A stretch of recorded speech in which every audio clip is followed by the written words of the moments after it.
रुपया कट्टी रेंटी जो नाचे को तो मार होए तो कि पप्पा के चोरी चोरी चावल को बेच के दे देते तो हुए का कहा गया अरे जहां हो भैया ना जागाऊं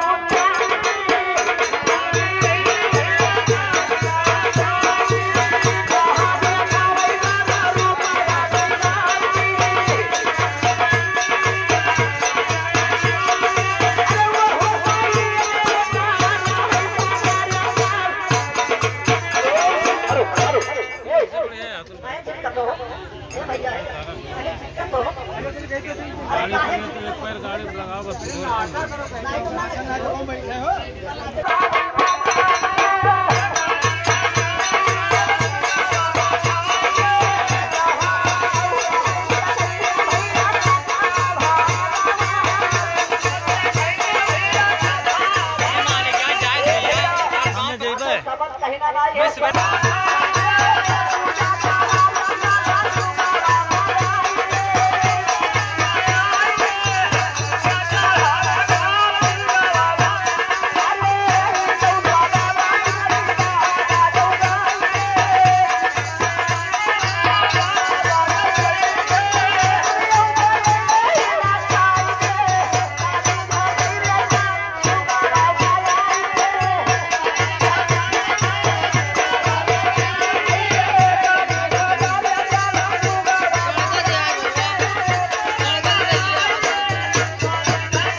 ये ग्राम कुर्समा निवासी के भैया के तरफ से 20 रुपया आया है।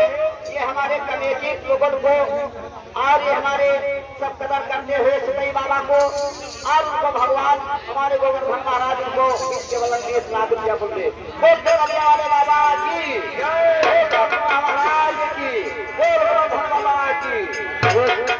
अबे सुनई बाबा कहा था मैंने काली घटा भरतवा में छाई गई। हाँ अंधेरा लुलवा के धना दिखाया यहाँ काम भैया को होते लगा काली घटा कर दी। हाँ कैसे भैया ये तो बोला बोला बोला बोला डाम निकल गया बोले क्या याद थाली ठाके रह जाएगा। अरे कभी भेला मेरे जला दिया जैसे जलाई काट की बाती है और काया निवासी हमारे विनोद ढोल मास्टर के तरफ से ये 20 रुपया आया है। हमारे गोवर्धन महाराज को 20 ये वाला 20 लाख रुपया पूरा करे हमारे सुनई बाबा। अरे भारत का जलवा इन तेरे भारत का जलवा और तेरे दिल जगले बाबा ने तेरे भारत का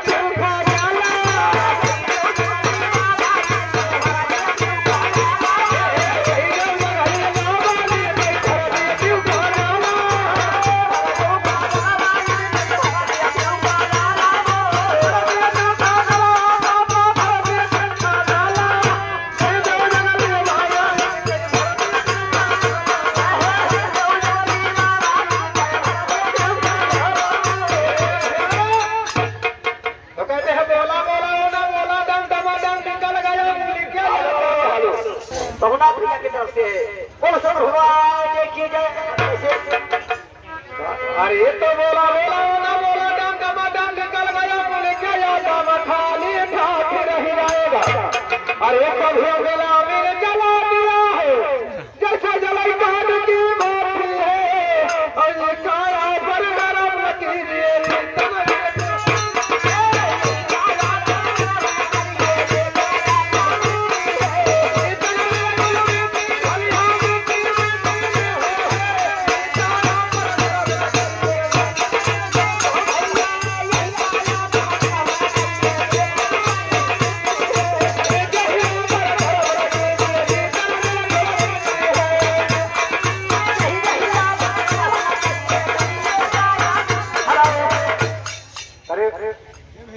मास्टर चलिए आजा मांगो हमारे हुआ कर